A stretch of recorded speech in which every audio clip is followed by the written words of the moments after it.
Hello everybody and welcome to Gene's Reviews from a regular dude, where I do trailer reactions, I react to YouTube videos, I review YouTube channels, occasionally I'll review a movie, but really, I just do whatever the hell I want. Hello everybody and welcome to Gene's Reviews from a regular dude. Today we're going to check one out from a channel called World List. This is 10 times gambling went terribly wrong. I can see how someone will get caught up in it. I totally can.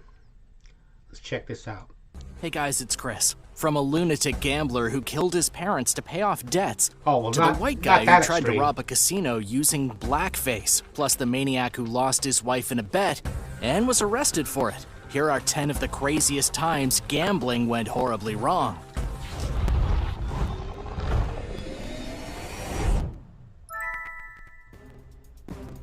Number 10. Killing the parents. Ernie Scherer was a guy with a gambling problem. He also had a bit of a money problem, meaning he was in debt. In order to get rid of his debt, Ernie needed to make some money fast. And so it was that on March 14, 2008, Ernest and Charlene Scherer were discovered dead inside their home where they lived at the Castlewood Country Club in Pleasanton, California. A club employee found the couple after their daughter complained that she hadn't heard from them in over a week. They were supposed to be on their way for a family vacation. When the club employee went to inspect the house, he discovered an overwhelming smell. It was Ernest and Charlene decomposing. He'd been beaten and stabbed, with Charlene's throat sliced up so brutally that her head had almost been cut clean off. Nobody could understand who would commit such a heinous crime. And that brings us back to Ernie. Police soon realized that Ernie had a bit of a gambling problem. He was in debt over $750,000. He was struggling to pay his property taxes and to pay off the loans he had taken to cover his immense gambling losses. The police soon also learned that there was a life insurance policy of $2 million. When the detectives tried to question Ernie, he refused to speak with them. Things got heated really fast. The police secretly recorded his calls until they could finally get enough evidence to arrest him in 2009 in Las Vegas. He was convicted in 2011 and given 2 consecutive life sentences for killing his own parents. Number 9. This guy's a psychopath right from the very beginning. If it wouldn't have been the gambling, it would have been something else. He's sick. Losing his wife. In India, a man was arrested after he lost his wife gambling and handed her over like a piece of property to a group of other gamblers in his village. This is some seriously sick stuff. Saroj Kumar is what the police called a habitual gambler. He was hanging out with some friends, losing all the money he had, when for whatever reason, he decided it would be a good idea to place his wife as a bet. He lost that bet, and then he had to hand her over. And this is where things got terrifying for the poor wife. He apparently blindfolded her, gave her over to the gamblers, and let them do whatever they wanted to her. After the traumatic event, the woman went to the police and told them what had happened. However, she was unable to identify the people who had abused her because she was blindfolded the entire time. But she was able to give up her husband, whom she accused of assaulting her after she tried to run away. The woman was taken into police custody, protected. The husband was arrested, and the district superintendent of police told the media that the other people involved would be caught very soon. This has got to be one of the lowest lows that a gambling degenerate has ever devolved to. Number 8. The biggest They just save the taxpayers a bunch of money and you know what? loser. Terrence Watanabe is considered one of the biggest whales in Las Vegas history. He made a fortune with his trading company and then managed to lose over $120 million in Las Vegas casinos in less than a year. Terrence then got into trouble when he amassed a huge debt with Harrah's Casino, which he never paid back. But this wasn't in the days of the mob. Instead of breaking Terrence's legs, the casino simply took him to court. In 2010, the casino settled the suit with Terrence, but it didn't play out the way they wanted. Terrence accused the casino of allowing him to gamble even after getting too intoxicated to know what he was doing. The court ended up taking Terrence's side, and the casino was fined $225,000 for letting Terrence get too drunk while losing money. But in the end, it didn't really matter for Terrence. He was broke. In 2017, he had to open a GoFundMe fundraiser for his medical issues because he had prostate cancer and needed surgery that was going to cost him $100,000. And he had lost all his money betting at the casino. Unsurprisingly, people weren't that interested in giving a rich guy who lost all his money gambling donations. His campaign only raised $28,000. Number 7. BLACKFACE robbery. See, that's what I don't understand. He already had a whole bunch of money. Why gamble it away? I don't get it. You're already set. You don't have to work anymore if you don't want to. Just relax, vacation, have fun. You don't need to gamble anymore. A man in Las Vegas has been accused of trying to rob a casino on the Strip while disguising himself using blackface. If that sounds like a pretty poor idea, it's because it is. Cameron James Kennedy was charged after performing an armed stick-up of the casino cage, the area where the tellers keep all the money to exchange for chips. And this was at the New York. According to the Las Vegas police, Kennedy painted his face black to try and make himself look African American, but it didn't really work, as the casino cashier who was robbed told the authorities that he obviously wasn't black. His skin tone didn't look right, and besides, he was very obviously white. Despite the poor taste in his disguise, Kennedy managed to get away with a huge chunk of money after he pulled a handgun out of his waistband and demanded all the hundreds behind the counter. The cashier gave him $23,000, and Kennedy ran out of the casino and fled in a taxi. But like most stupid criminals, Kennedy was quickly apprehended. He went on a bit of a shopping spree, purchasing a gold bracelet and some prepaid debit cards. But the police were tipped off by an anonymous waitress, and they moved in to arrest him. He now faces 20 years in prison for the brazen daylight robbery. Number 6. Threatening the athletes. A sports gambler known for having a short temper and being a high roller was just arrested after sending a string of terrible messages to the athletes he blamed for not doing their jobs and causing him to lose bets. This is the ultimate deflection. Blame the athletes for your own gambling problems. Yeah, that's funny. In the gambling community, Benjamin Tucker Pats is also known as Parlay Pats, and he was charged with transmitting threats, which could earn him 5 years in jail according to the federal prosecutor. Here's what we do know about the case. Pats used Instagram to send DMs to football players, basketball players, baseball players, and even a women's soccer player. His threats became so vile and consistent that the FBI had to investigate the case. In 2019, after Pats lost a bet worth $10,000 on a Super Bowl match between the New England Patriots and Los Angeles, he messaged a player from the New England Patriots saying that he would murder his entire family. This was all in capital letters. He went on to say he would enter the player's home while he was asleep and then cut off his head with a dull knife.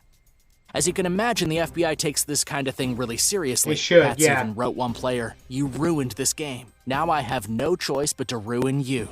Pats had quite a bit of a temper, and now that very temper will be keeping him behind bars. Number 5, the husband killer. Lois Reese is a murderer. She also had a severe gambling problem, but back in 2018, nobody could have predicted what she was gonna do.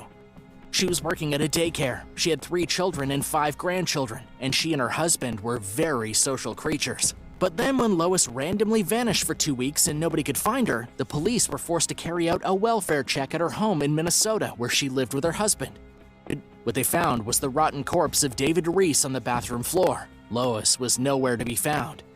The couple had been married for 26 years. Wow. During the police investigation, they found evidence of habitual gambling. She had stolen $100,000 from her sister to gamble with. Then, right before her husband turned up dead, she had transferred $11,000 from his business account to her personal account. Overnight, Lois went from being a missing person to being a murder suspect. Shortly after Lois went missing, the body of Pamela Hutchinson was discovered inside of a condo at a resort in Florida after workers discovered a foul stench wafting out the front door. Surveillance footage revealed that Lois had been the last one with Hutchinson before she was brutally murdered. The 2 women looked kinda similar, and so police say Lois killed Hutchinson to steal her identity. She stole her car, withdrew $5,000 from the woman's bank account, and then went on the run again. Luckily, the police caught Lois just before she murdered another woman who looked just like her, named Bernadette Mathis. Wow. Arresting Lois probably just hours before she committed yet another murder to get more money. And all because she needed some cash to keep on gambling. Number 4. Could you imagine being married to someone for 26 years and then killing them like that because of gambling? And then going... She just totally lost her mind. She just went completely nuts. The lost house. Michelle Singlehurst had a gambling problem that she didn't tell her partner about. After the sale went through of the house that they shared together, she neglected to tell her partner that the money was in her account. Instead, she thought she could use the money to gamble and make even more money. Oh, yeah. It turned out to be a very bad idea. According to Michelle herself, her troubles started just a little while before betting the money she made selling the house. It started with the online lottery. She got hooked. Bingo games were her favorite, and before she realized what was happening, she was playing bingo in every spare second of her life, often staying up until the early hours of the morning. After losing all her money, she then took out a loan. She borrowed money from friends, and she lost the money made selling the house. The deal went through for nearly $500,000. She gambled away every last penny over the following 5 months, with her partner only finding out about it once the money was gone. He left Michelle, took their daughter with him, and never went back. Michelle then began drinking heavily. Her life was in ruins. And thanks to her gambling addiction, things never really got better. She then contracted hepatitis, overdosed, and had a pretty bad time. Number 3. Life cut short. Susie Zhao was a professional poker player who was recently discovered dead. Her young life was cut short after a man named Jeffrey Bernard Morris got a hold of her in Michigan, abducted the young poker player, and then left her burned corpse in a secluded part of Michigan's Pontiac Lake Recreation Area. The police found Susie bound with zip ties, brutally assaulted and burned alive. It was one of the most horrendous crimes perpetrated in recent memory in the state. But it didn't actually have anything to do with Susie's gambling. She just so happened to have earned nearly $200,000 playing poker professionally at the World Series, then was in the wrong place at the wrong time. Yep. According to the local police, there was no direct motive other than Morris being a deviant piece of human trash with a rap sheet that goes all the way back to 1989. Ever since then, Morris has been charged with heaps of criminal sexual misconduct, but always let out of jail after a few weeks or months. But hopefully now he'll be locked up for good. Number 2. So he didn't even know she had all that money. He's just a sicko. Loan shark fail. Police in Macau, the Las Vegas of China, recently discovered a man dead inside his guest house, beaten to death. This was a case you'd expect to have seen back in Vegas in the 50s. The man had an outstanding gambling debt to local loan sharks. But how much was the debt? It was only $6,373. But apparently that was enough for the loan sharks to break into this guy's guest house, then used belts and slippers to beat him into submission. Police said that they gagged the man so that he couldn't call for help, though they couldn't release an exact cause of death. They did say that the attack was videotaped, with the cell phone footage sent to the family of the victim telling them to hurry and pay or else. Well, the or else happened anyway. They beat the guy so mercilessly that he never got up again. And considering these loan sharks are undoubtedly involved with organized crime, they won't be captured. In China, Macau really is like the Wild West. It's the biggest gambling hub in the world, significantly larger than Las Vegas, with casinos raking in an estimated $37.8 billion per year. Number 1. Losing it all. An Australian gambler may just be the biggest loser in the entire world. A property developer named Harry Kakavas on the Gold Coast was one of the wealthiest high rollers who hung out at the Crown Casino in Melbourne. Now Harry's trying to sue them to reclaim some of his losses. He says the casino took advantage of his unique disability. So here's how much money Harry lost. That? $1.5 billion in Australian dollars, which is fairly close to US dollars. He lost most of the money playing baccarat, often losing up to $146 million in a single session that didn't last for more than a handful of hours. You would think at a certain point the casino's going to cut him off, wouldn't you? I mean, that's a lot of money. The legal team representing Harry has claimed that the casino took advantage of his pathological gambling disability. Of course, that's not a real thing. The hell with that. And the Australian High Court has rejected any bid for Harry to get his money back. Yeah, he whined that on one occasion, the casino even drove him to the bank so he could withdraw $1 million. But really, that's still his own fault. Harry's just sour because he lost a $1 billion fortune impulsively gambling. Have you ever had a gambling addiction? Let me know about your troubles in the comments section down. I've never had a gambling addiction that severe. I've been in the casino before and lost a couple $100, but never more than that. That's insane. Of course, I didn't have any more than that. So, did you hear about the teenage ghost who did nothing but lay on the couch all day?